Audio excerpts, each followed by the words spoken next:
Good morning, my dear children. Today we are going to study EVS Chapter 2, A Snake Charmer Story. Children, you must have seen snake charmers in many movies and pictures, and you must have wondered how these people can control the snake, how these people make the snakes to dance. From where do they get these kind of snakes? We all will get answers to all of our questions from Aryanath. Aryanath, who is a snake charmer, and he is going to tell you his story. Aryanath says he can do something special which he shared we can't do, and that is playing in bean. What is bean? Bean is a musical instrument used by snake charmers to charm snake. And he is right. We can't play the bean, isn't it? Aryanath has learned this art from his father and his grandfather and the group of people to which Aryanath belongs to. They are called Kalbelias. Kalbelias is the name given to community of snake charmers. The group of snake charmers are known as Kalbelias. These people move from village to village and entertain people. Generation after generation, they teach this talent to their children. They play bean and charm the snake. Aryanath says his grandfather, Roshan Nathji, was a very famous person among his community and he could easily catch poisonous snakes. Dadaji means grandfather in Hindi. Dadaji says from the time of his grandfather and great-grandfather, they have been saperas. Sapera means snake charmer in Hindi. And they used to carry their snakes in bamboo baskets and move from village to village and entertain people. Here you can see the baskets which is used to keep the snakes. These baskets are made up of bamboos. Whenever they used to stop in village, people used to gather around them and snake charmers would take out their snakes and make them dance by playing the bean.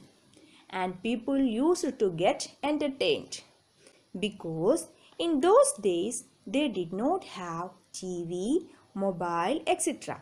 just like we all have nowadays. But in those days they used to make people entertain with the help of these kind of shows. Snake charmers also carry tin box with them. And after the snake show, snake charmers used to give medicines to the villagers.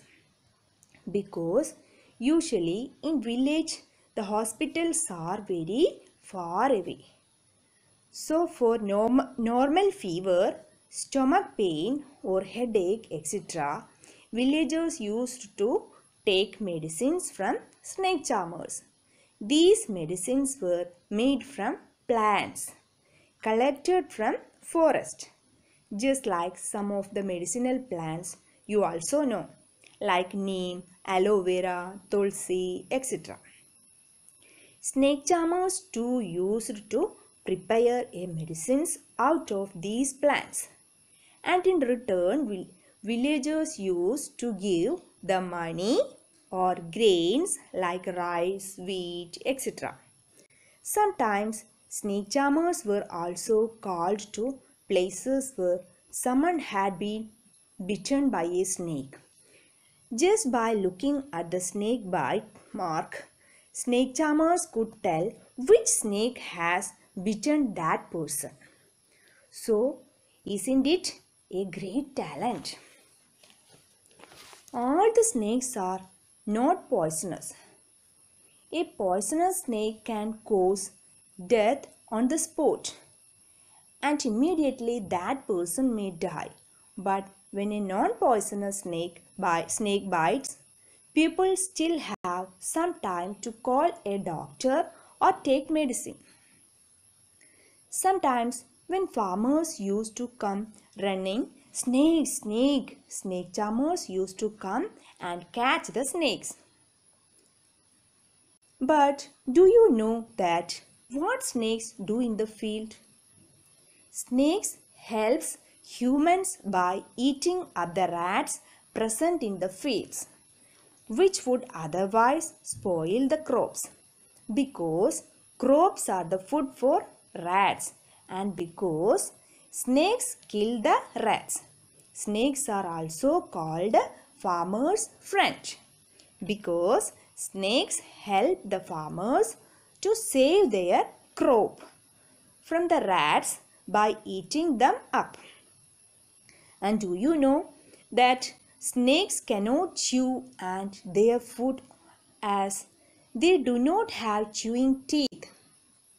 They swallow their prey whole. Snake charmers can also remove the poisonous teeth of a snake. The poisonous teeth of the snakes are called fangs. Fangs are hollow teeth. Hollow means having a hole or empty space inside. So fangs are hollow teeth which are connected to a poison gland by a thin tube.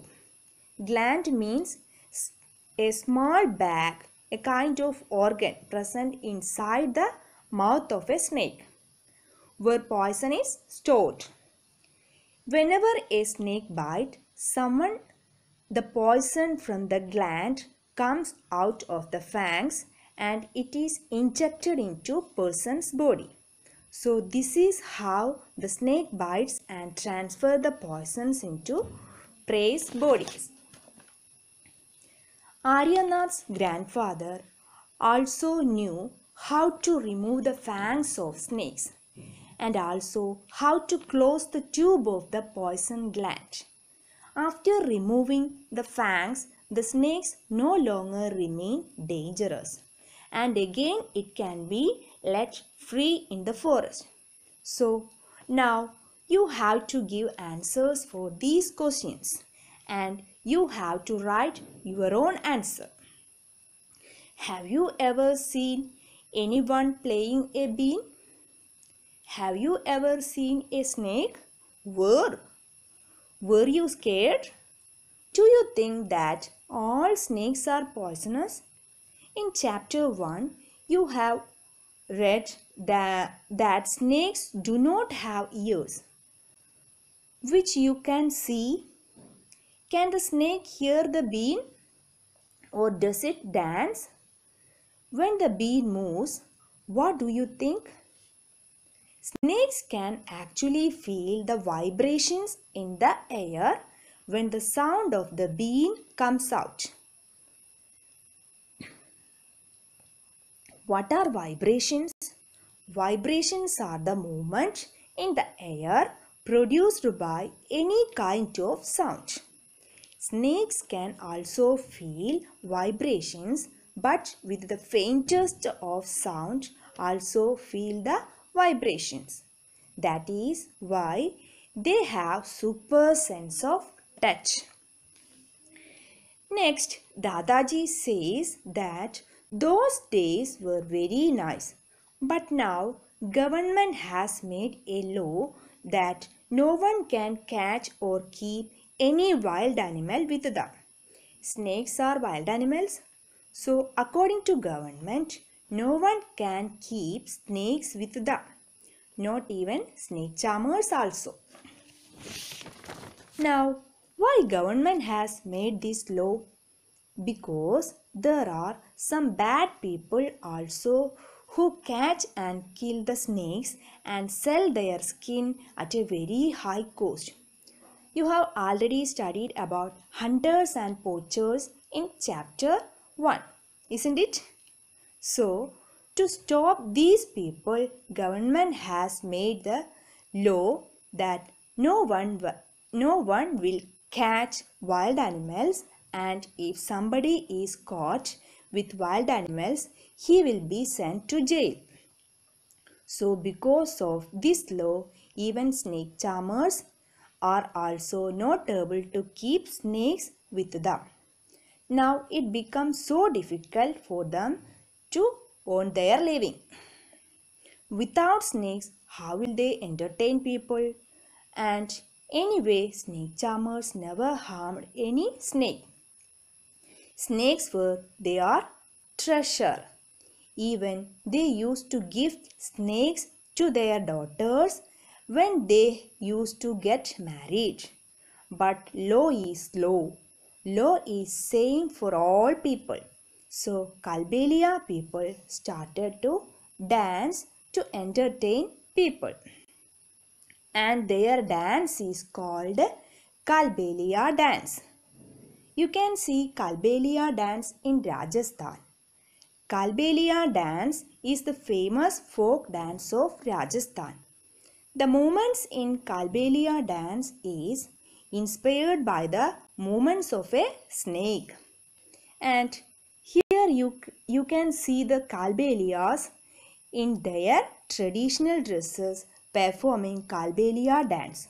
So this is how these people entertain people and earn money now. Okay, next portion will be continue in the next class. Okay, thank you.